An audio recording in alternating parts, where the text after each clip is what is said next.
pour le fonctionnement de la SELC, ça suppose que au niveau de la SELC, elle ait les ressources nécessaires.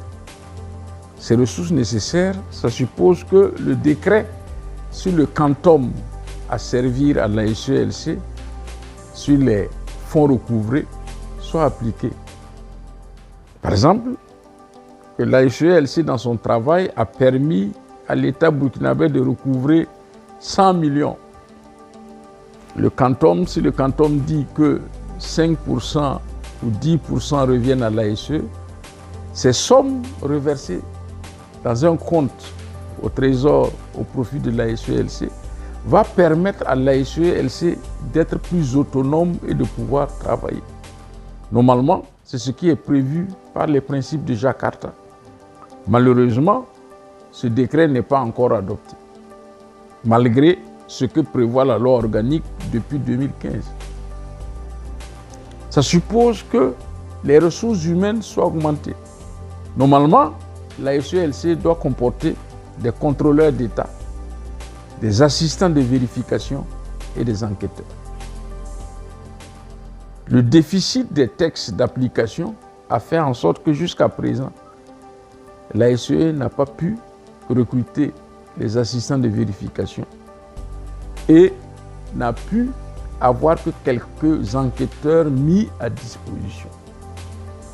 Donc, ça suppose que les ressources humaines soient mises en place et de façon abondante. En troisième lieu, ça suppose que l'on imagine la lutte contre la corruption comme une synergie de tous les acteurs, pas simplement l'ASE. L'ASE ne peut pas être performante parce que l'ASE n'a même pas de démembrement dans les différentes régions du Burkina Faso. Donc, il y a des relais de l'ASE qui sont normalement les organisations de la société civile. Parce que la question de la sensibilisation, de la prévention est un élément fondamental en matière de lutte contre la corruption.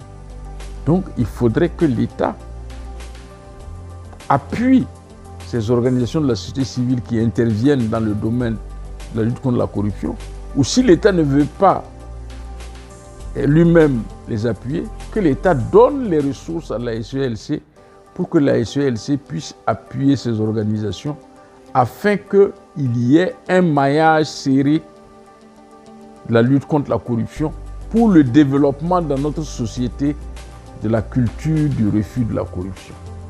Sans cela, véritablement, s'il n'y a pas cette culture du refus de la corruption, ça veut dire que le sens de l'État va aller décrescendo et que le sens du bien public et de la collectivité va disparaître.